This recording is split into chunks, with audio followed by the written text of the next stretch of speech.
Va tas lapas toks didelis, bet čia vienas ant kito jų prikrauta, kad jis vienas būtų kažkur. Tai va tas iš opa. Tai yra tikram universitetam, kurio intendentė pati irgi viena iš tų dažniausių samanų.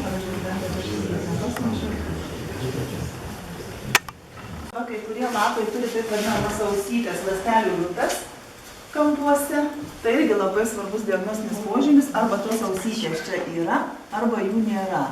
Jos paprastai būna iš stambių ląstelių, storasienių, ryškiai išsiskiriančių. Dažniausiai būna nespalvotos, šiuo atveju tai yra paprastosios šilsamos. Gal ekraną pasižiūrėti geriau. Tai spalvotos, oranžinės spalvos, nu aš čia gražiau matau tą spalvą, negu ekrane. Bet ten kitoj vietoj per buvo. Nu, bet galima dabar pažiūrėti, tu dėliok, mes čia... Botanikė Grigaitė pamokė, jis sakė, aš čia iškavoju, tai aš irgi pasidedi ten, sakykime, tų lapų kažkiek, nu ir va taip pjaustai, kiek tiesiai ant stikliuko pjaustai, šalia vandens lašas, kad iškart į tą vandens lašą, kad nepabėgtų niekur. Brauky vandens lašą? Taip, iškart brauky vandens lašą. Nu, pjaustai geriau sausoji. Nu, jie pašlapinta lapą jau. Jisai pašlapis, va. O tada jau dedi stikliuką ir ieškai. Vis tiek iš to daugelio pasitaiko koks nors geras. Kartais labai geras, kartais reikia iš naujo daryti. Na, čia tas pjūvio darymas, va toks yra žaidimas. Yra specialus mikrotomas, prietaisas, ten gali netgi ploti, yra, bet jis brangiai kainuoja, aišku, čia mokslinėse įstaigose ten turi dažnai.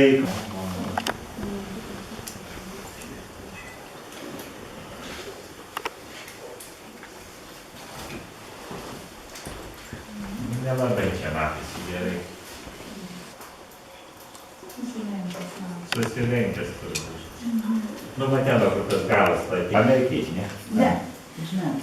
Išmerksiu. Labai įdomus gegužlinio lapas. Gegužlinis, sako, viena geriausiai išsivysčių samanų pažengusi evoliucijoje.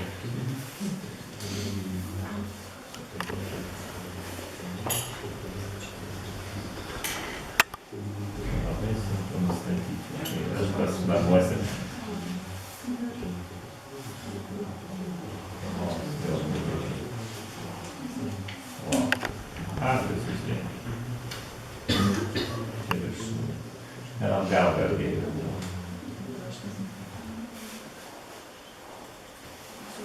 Čia va matot lenkti lapai būna dažnai, irgi diagnostinis vienas iš požymių.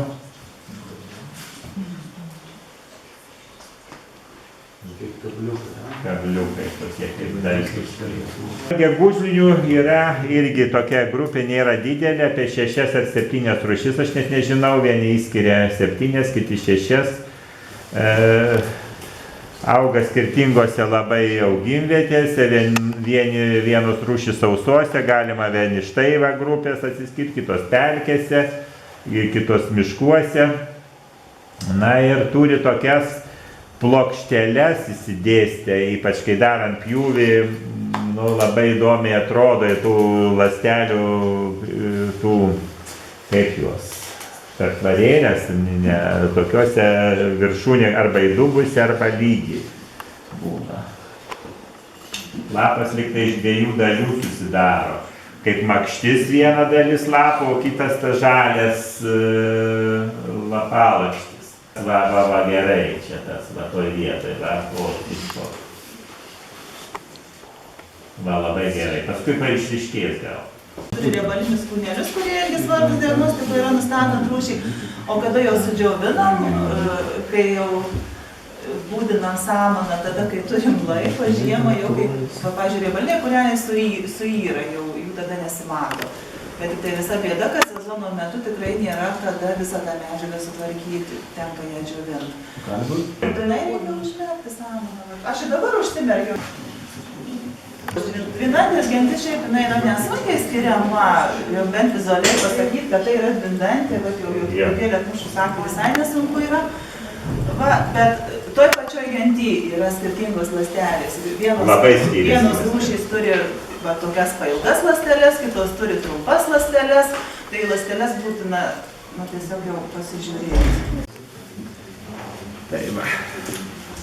naujai rasta rūšis, visai gentis nauja Lietuvoje, samana panaši į palminę junetę, bet auga ant akmenų, upeliuose, raguvose, truputėlį tokia, nu, ne visai medelis, kaip lenkta yra, tai Tamnobrijum alopecuroides ir dar viena rūšis. Vieną rado Latvijoje kartografuodami, kitą aš, kai dirbam su kertiniam buveiniam, bet pasirodo gentis ta pati, bet rūšys skirtingos. Bet iš karto dvi tos pačios genties rūšis naujai rado Lietuvoje. Taip, kad jeigu užsiimsit samanom visai, nieko keisto, kad galit rasti. Ypač dirvonus, dirvų. O kas vakarų Lietuvoje, dar galima, aš čia pasiunčiau ąžuolinę gūžtvę, tai irgi iš tos pačios genties. Geriau pavasarį, nes tada jos pradeda sporofikuoti jau, tada jos išryškėja pats tas, jeigu kartais ir rudenį jau būna.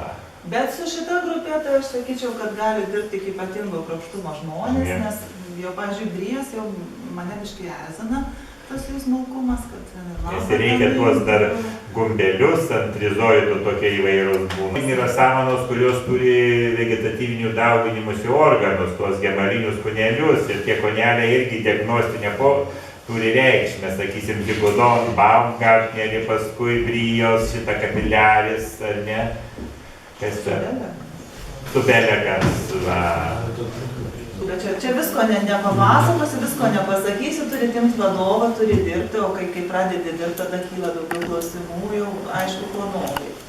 O kol kas mes tiesiog tai pagąsdinom, kiek čia yra darbo, dirbant su samanom.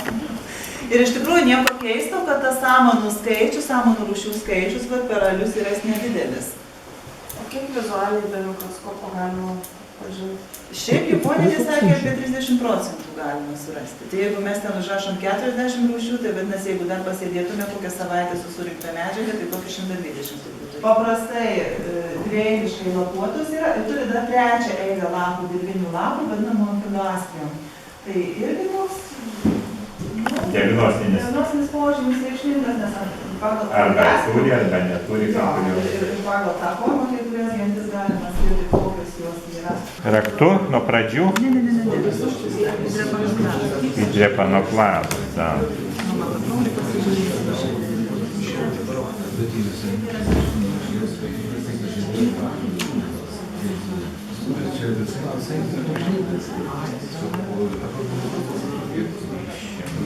Jo, čia gysla yra. Čia dabar jau būtina rūšių, tada? Dabar čia va ta, kur atseit. Jo. Apibūdinsim dabar kaip reikia. Aha, dabar mes atėjome į amblistegiaciją šeimą. Gerai. Na gerai, dabar būt. Ir jūs va galėsit. Dabar ieškom genties. Dabar gentį yra. Stiebas su gausiais parafilais, lapai pjauturiškai lenkti, ausytė siekia gyslą. Siekia. Va iš vienos pusės matosi. Bet parafilų aš nematau, reikia ieškoti kitas. Šitoje vietoje,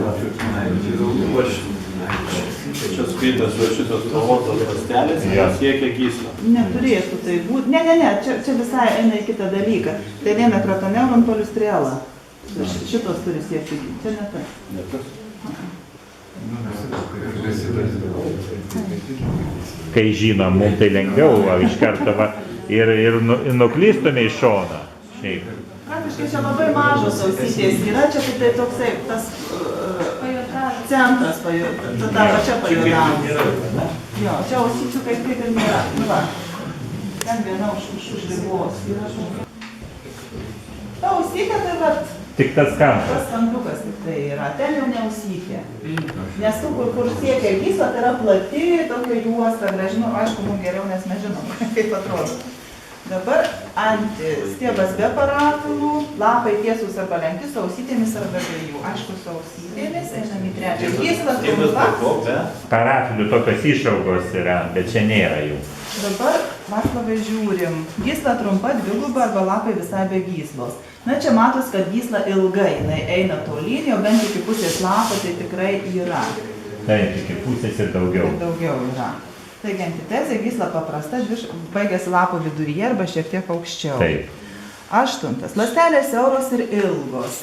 Dabar reikėtų gal didinti. Ir dabar nuvažiavome. Čia į Kambilių gentį eina, tas aišku netiks. Lapai prisiglodę prie stiebo, status, kartais atskuri. 12. Lapai tiesūs. Na, lapai jautuviškai lenkti. Stiebo lapai giliai išilgai raukšlėti. Ne, turbūt tų raukšlių nebuvo. Čia neryškios. Neryškios. Galima gal sumažinti. Tai kokios mintys dėl raukšlių? Neryškios raukšlės. Ką liaudis sako? Ką jūs sakot? Ryškios, neryškios raukšlės širdinės. Nelabai.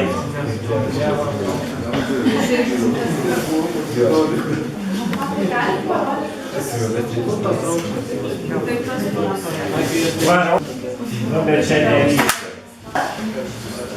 Lapai ilgai nusmailės, su stambiom arba smulkiom ausytėm iš išsipūtusių ląstelių, stiebo ir šakučių galai jautuviškai lenkti, gysla paprasta, pelkės ir vandens telkiniuose augančios samanos. Ta galvutė lyg ir stamboka buvo, bet lapai be kampinių ląstelių. Ir dar kitas dalykas, stiebas be centrinio veleno. Dabar reikia daryti stiebų pjūvį ir mes išsiaiškinsim. 100%. Ne.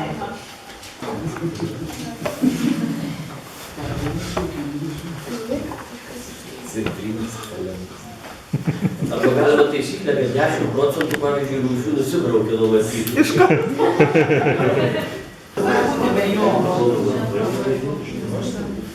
Nėra centrinio veleno, tai kaip tada?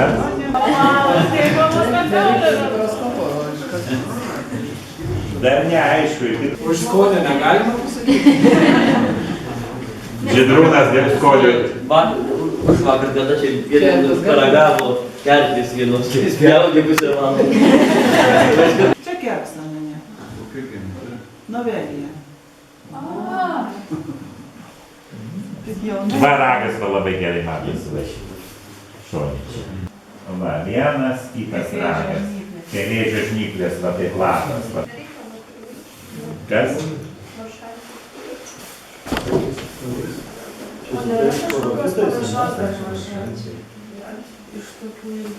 O aš dabar pati nežinau, Ar čia kas yra. maršansija? Ne, čia pelija. Čia pelija. Jo. 4 yra rūšis, ar 3. O genčių, mažantė, pelija. Paskui kolateralų. Kolecepalium panašu. Rikardija. Varikardijos. Nu, yra dugno žulinė. Yra. Šiaip tai jos bjaurai būdinasi, kad Labai. Į turi gyslą, neturi gyslą, vien tai, pavyzdžiui, sunku kartais nustatyti, ar ten tiesiog sustorėjęs daug ląstelių. Nes dažniausiai tos būna daugias sluoksnis. Jeigu, sakysim, lapas dažniausiai iš vieno sluoksnio ląstelių, tai labai gerai tarsi šviečia viskas. O tos kitos turi daug sluoksnių, iš 3-4 sluoksnių, ir tada po mikroskopo labai sunkiai matosi jau. Ir mes dabar vaikščiojom, tai aš įsivaizduoju, kad čia virš 200 tai galima sakyti. Taip, laisvai. Čia mūsų tikslas vis tiek susipažinti, pasimokyti ir pasitikrinti. Gąsdinti visus, kad niekas prie senų nelįstų.